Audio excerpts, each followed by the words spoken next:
With more than 2,000 units sold in just 1 month, what is going to happen in 2025? Miss out on Emerald of Katong or Chuan Park? Don't sweat it. You are definitely not alone.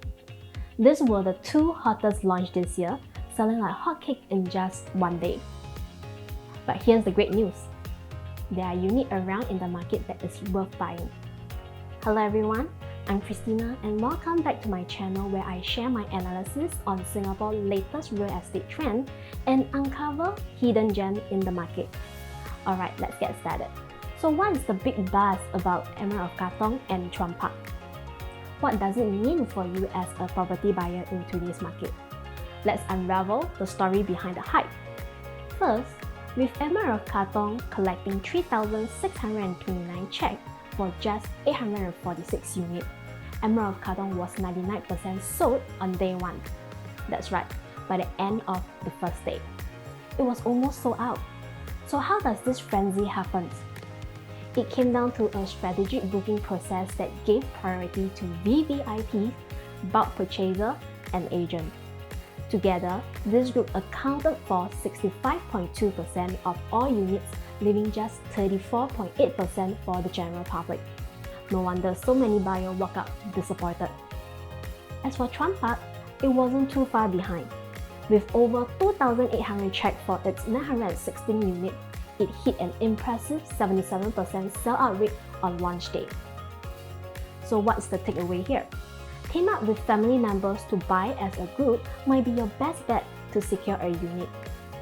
Gone were the days where you could simply drop a check, join the ballot, and hope for a good queue number.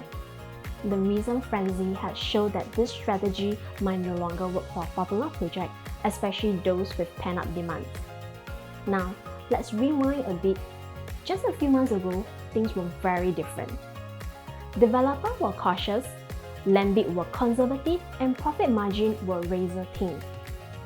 Take the Marina Garden Crescent government land sales for example. It only attracted 1 bid, which was so low that the government didn't even award it. Even en-bloc sales were struggling. Pine Grove, a site with potential to triple the number of units built, didn't even get a single bid. And not to mention, the Tengah EC land site only received 4 bids when 8 were expected. Developers were bidding cautiously to ensure that the winning land would still allow for competitive pricing during launch. But fast forward to today, everything has changed.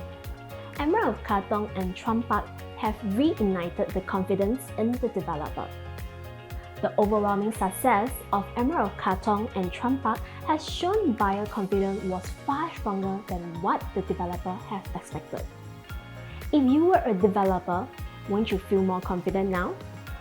Higher land bids are almost inevitable, which means higher property price could be just around the corner. History has shown us a clear pattern. When developers feel optimistic, they bid aggressively for land and prices just go up. Just look at 2017 when the government reduced the seller stamp duty holding period from 4 years to 3 years. Developers anticipate higher demand from the buyer. This optimistic foresight led to an average of 12.5 bid per land plot, driving land price up from 1,055 per square foot per plot ratio to 1,192 per square foot per plot ratio. This higher cost were then passed on to consumer, and we saw an average new launch prices increase from 1,511 PSF to 1,670 PSF. Similarly, after circuit breaker in 2020, new home sales surged unexpectedly, leading to a rise in land bid in 2021. On average, there were 10.8 bidders per land, which pushed the price up even further. Even when land costs did slightly in subsequent years, new home price held either steadily or increased marginally as seen in 2023. The same trend could repeat itself in the coming years. If developers rush to bid for land at higher price in 2025, it is almost certain that the new launch price will climb to the next new high. But fret not, it's not all doom and gloomy. There is still silver lining for savvy buyers like you. The key is to focus on current inventory from launches that happened when developers were more cautious. These units were priced based on lower land price, which means they haven't caught up to today's bullish market yet. This will be a golden opportunity, and many buyers have already stepped up these undervalued units. To wrap up, Singapore property market is heating up again, and prices are likely to increase as developers bid more aggressively for land. If you have been sitting on the fence, it's time to take action. I have spotted some projects that are undervalued right now. Want to find out more? Reach out to me and let's have a chat. If you find this video helpful, don't forget to like, share, subscribe, and hit the notification button so you won't miss out any of my upcoming videos. Thank you for watching, and I will catch you soon. Bye!